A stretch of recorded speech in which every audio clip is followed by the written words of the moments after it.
اعوذ باللہ من الشیطان اللعین الرجیم بسم اللہ الرحمن الرحیم۔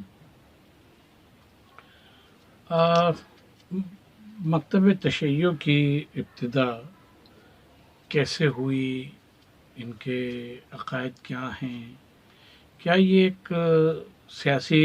گروپ تھا کہ جس نے بعد میں مذہب کی صورت اختیار کر لی، یا پھر یہ ایک فکری تحریک تھی کہ جس نے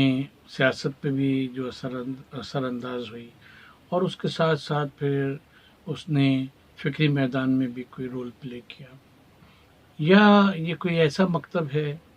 کہ جس کی بنیاد خود نبی پاک صلی اللہ علیہ وآلہ وسلم نے اپنی زندگی میں رکھ دی تھی۔ مختلف باتیں کہی جاتی ہیں۔ مکتب تشیع، ہم تو اس کو تشیع کہتے ہیں کیونکہ تشیع میں جو بناوٹ ہے وہ تشیع میں نہیں ہے، یہ اہل لغت اور اہل زبان جانتے ہیں۔ تو یہ اہل تشیع ہیں، جس سے تشیع جنازہ ہے کہ جنازے کے پیچھے پیچھے اس کے ساتھ ساتھ چلنا۔ تو بنیادی طور کے اوپر اہل تشیع کے معنی یہ ہیں کہ اہل بیت علیہ السلام کے پیچھے ان کے ساتھ ساتھ چلنا۔ تو ہمارے خیال میں تشیع نہیں کہنا چاہیے، تشیع کہنا چاہیے۔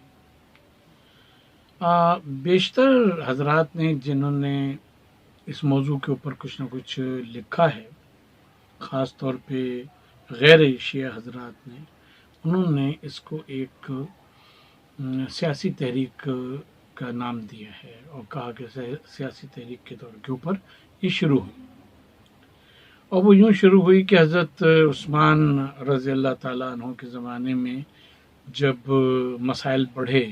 اور کچھ گروہوں نے ان کے خلاف بغاوت کی، تو ان کو شیعان عثمان کہا جاتا تھا، اور بعد میں ان کے گویا کہ انتقال کے بعد، ان کی شہادت کے بعد، حضرت علی علیہ السلام حاکم بنائے گئے، حکومت ظاہری انہیں ملی، تو ان کے جو لوگ حامی تھے ان کو شیعان علی کہا گیا۔ تو زیادہ تر مورخین نے شیعہ فرقے کی ابتدا کو ایک سیاسی تحریک کے طور کے اوپر بیان کیا۔ جب ہم لفظ شیعہ کے حوالے سے بات کرتے ہیں اور اس میں ہم یہ دیکھتے ہیں کہ حضرت عثمان کے چاہنے والوں کو کہا گیا کہ شیعان عثمان، حضرت علی علیہ السلام کے چاہنے والوں کو یا ان کا ساتھ دینے والوں کو شیعان علی، اور پھر امیر شام امیر معاویہ کے چاہنے والوں کو شیعان معاویہ کہا گیا۔ تو جب ہم اس پیراڈائم میں اس کو دیکھتے ہیں تو یہ کہا جاتا ہے، کہنا آسان ہوتا ہے کہ شیعہ جو ہیں وہ بنیادی طور کے اوپر ایک سیاسی گروپ کے طور کے اوپر سامنے آتے ہیں۔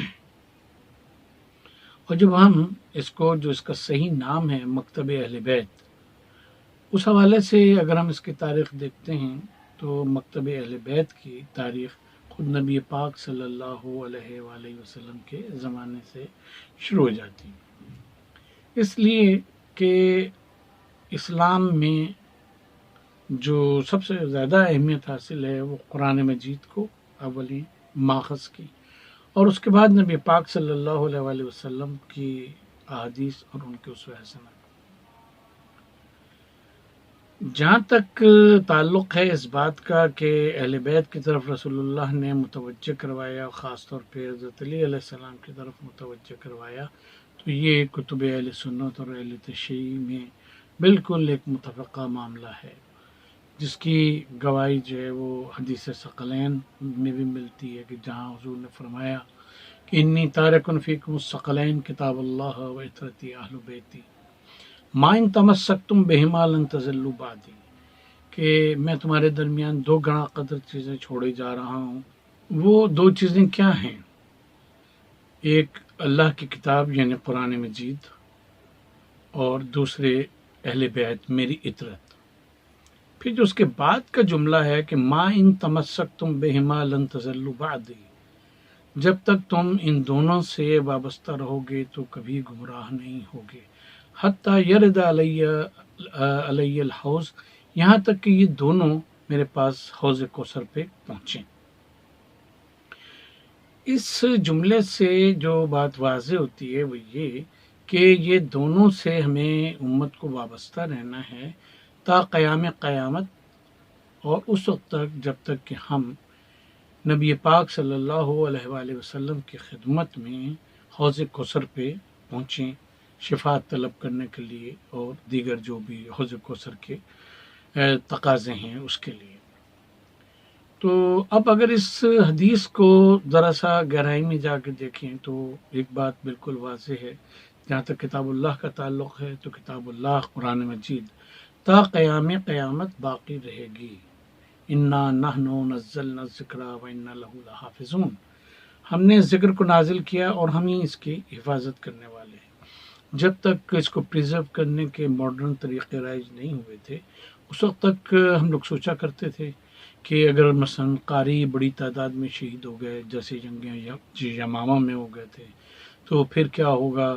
اگر لوگوں کو بھول کا مرض جو ہے وہ لاحق زیادہ ہونا شروع ہوا تو پھر قرآن مجید جو ہے اس کے یاد رکھنے والے کم ہو جائیں گے، ہو جائے گا۔ اور اب اللہ تبارک و تعالیٰ نے اپنے حکم سے ایسا انتظام کر دیا کہ کروڑوں کی تعداد میں سی ڈیز موجود ہیں، پروگرامز موجود ہیں، اور نیٹ کے اوپر طرح طرح کی تلاوتیں موجود ہیں، یعنی اس قدر ہے کہ اس کے ختم ہونے کا دنیا سے کوئی سوال پیدا نہیں ہوتا۔ لوگوں کے سینوں میں بھی ہے، جو تلاوت کیا جاتا ہے، پڑھا جاتا ہے، شبہ قدر میں پڑھا جاتا ہے، قیام اللیل میں پڑھا جاتا ہے، اہل سنت کے تراویح میں پڑھا جاتا ہے۔ تو قرآن مجید کی جو بقا ہے وہ ایک بہت امپورٹنٹ چیز ہے۔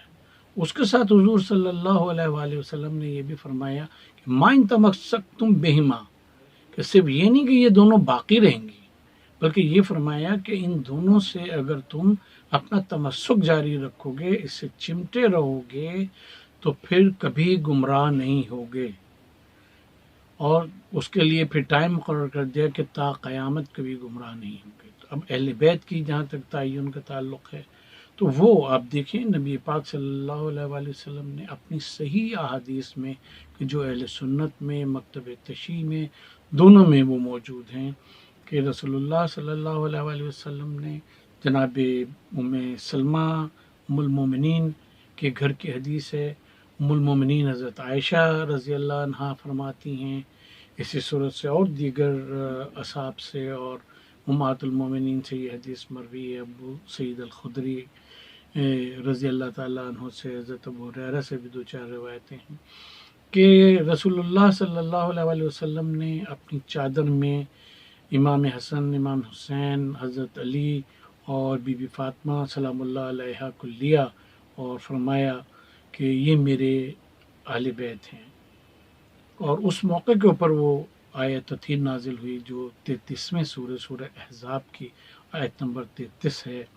انما یرید اللہ لیذھب عنکم الرجس اہل البیت ویطہرکم تطہیرا، کہ پروردگار تو محض یہ چاہتا ہے، اس کے علاوہ اس کی کوئی خواہش ہی نہیں ہے کہ اے اہل بیت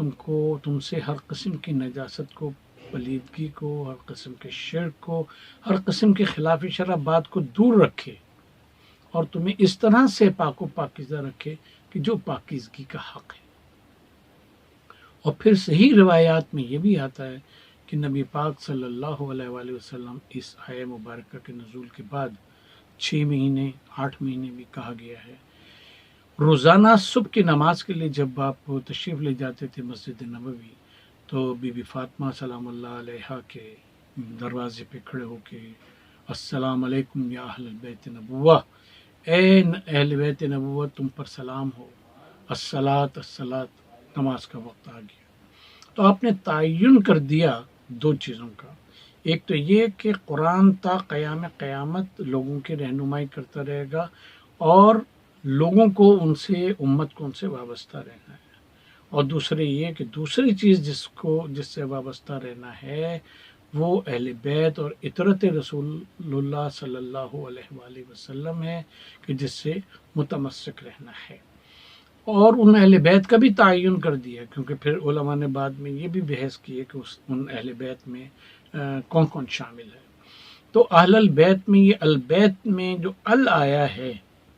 اور وہ اس چادر میں گھرنے کے بعد، اس چادر میں لینے کے بعد آیا ہے کہ جس کا ہم نے حوالہ دیا کہ قرآن کی آیت بھی ہے جو آیت تطہیر کہلاتی ہے، اور جناب ام سلمہ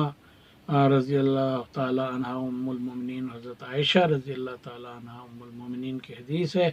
کہ میرے گھر میں تھے رسول اللہ صلی اللہ علیہ وسلم، آپ نے تینوں کو چادر میں لیا، پھر علی اور فاطمہ آئے، ان کو چادر میں لیا اور فرمایا کہ اللہم ہؤلاء اہل بیتی، پروردگار یہ میرے اہل بیت ہیں۔ تو اب وہاں البیت سے مراد وہ خاص چادر کا بنا ہوا گویا خیمہ ہے کہ جس کے اندر یہ پانچوں نفوس قدسیہ موجود تھے۔ عربی ادب اور عربی زبان کی روح سے اس کی کوئی دوسری تشریح کی نہیں جا سکتی۔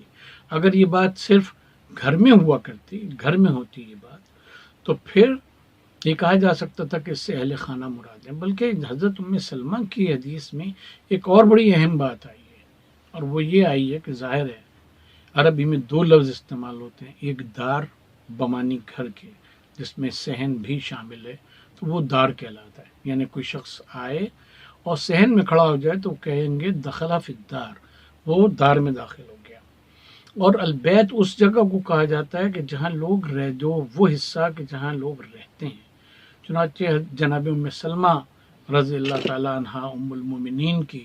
روایت میں یہ بات آتی ہے کہ پھر وہ فرماتی ہیں کہ پھر میں نے دخلت راسی فی البیت، میں نے گھر میں اس خیمے میں اپنا سر جو ہے وہ داخل کرنے کی کوشش کی، اور میں نے حضور سے عرض کی، نبی پاک صلی اللہ علیہ وآلہ وسلم سے میں نے عرض کی کہ میں بھی ان میں شامل ہوں، تو آپ نے فرمایا کہ انکی علی الخیر، کہ تم جو ہو خیر کے پر ہو، تم اپنی جگہ پر گویا رہو۔ تو اس کا مطلب یہ ہوا کہ یہاں پہ جو اہل البیت کہا جا رہا ہے تو وہ صرف ان 5 حضرات کو کہا جا رہا ہے کہ جو اس چادر کے خیمے کے اندر موجود تھے۔ تو نبی پاک صلی اللہ علیہ وآلہ وسلم نے یہ بالکل وضاحت کر دی کہ اہل بیت میرے یہ ہیں، اور ان کے ساتھ متمسک رہنا تا قیامت یہ امت کے لیے ضروری ہے۔ اس لحاظ سے اس کو مکتب اہل تشیع کہنے کے بجائے، کیونکہ اس سے ایک سیاسی وابستگی اور سیاسی پہلو کی طرف لوگوں کی توجہ زیادہ چلی جاتی ہے، اس کو مکتب اہل بیت کہنا چاہیے کہ جو خود رسول اللہ صلی اللہ علیہ وآلہ وسلم نے قائم فرمایا اور اس کی نشاندہی فرمائی، ان اشخاص کو محدود فرمایا ان 5 میں کہ یہ اہل بیت ہیں بنیادی طور پہ کہ جن سے وابستہ رہنا ہے۔ اگر ہم اس میں ازواج مطہرات رضوان اللہ علیہن کو اگر ہم لیتے ہیں تو پھر وہ حدیث کہاں چلی جاتی ہے کہ جب حوض کے اوپر تم پہنچو گے، یہاں تک کہ تم یہ دونوں چیزیں حوض پہ پہنچے، تو امہات المومنین کا تو انتقال ہو گیا، آخری زوجہ جو حضور کی جن کا انتقال ہوا ہے جناب ام سلمہ، جن کے گھر میں یہ واقعہ حدیث قصہ کا پیش آیا، ان کا سن وفات جو ہے وہ 61 یا 62 ہجری، یعنی امام حسین علیہ السلام کی شہادت کے بعد بیان کیا جاتا ہے۔ تو کیا اس کے بعد پھر ہدایت ختم ہو گئی؟ وہ بات کیسے پوری ہوگی رسول کی کہ تمہیں اہل بیت علیہ السلام سے اور اس قرآن سے تا قیام قیامت متمسک رہنا ہے، یہاں تک کہ یہ دونوں میرے پاس حوض کوثر پہ پہنچے۔ تو یہ مکتب اہل بیت ہے کہ جس کی بنیاد اللہ تبارک و تعالیٰ کے حکم سے رسول اللہ صلی اللہ علیہ وآلہ وسلم نے اپنی زندگی میں رکھ دی، قرآن میں آیت تطہیر کو نازل کر دیا، حضور نے خطبہ حجۃ الوداع میں کہہ فرما دیا، اور 6 مہینے تک در زہرا پر سلام اللہ علیہ سلام کر کے اہل البیت کہہ کے یہ ثابت کر دیا کہ اس گھر کے جو رہنے والے ہیں فاطمہ، علی، حسن اور حسین، یہ اہل البیت ہیں۔ اور ظاہر ہے کہ نبی پاک صلی اللہ علیہ وآلہ وسلم تو خود گویا کہ اہل البیت کی جو اصل اور جڑ ہیں اور بنیاد ہیں وہ تو خود نبی پاک صلی اللہ علیہ وآلہ وسلم ہیں۔ تو اس لحاظ سے مکتب تشیع کہہ لیں یا مکتب اہل بیت کہہ لیں، وہ کسی سیاسی موومنٹ کی پیداوار نہیں ہے، بلکہ یہ قرآن اور حدیث سے متمسک رہنا ہے، اور یہ نبی پاک صلی اللہ علیہ وآلہ وسلم کی زندگی میں انہوں نے خود اپنے قول و فعل سے اس کی بنیاد رکھ دی تھی۔ سلام علی من اتبع الہدی.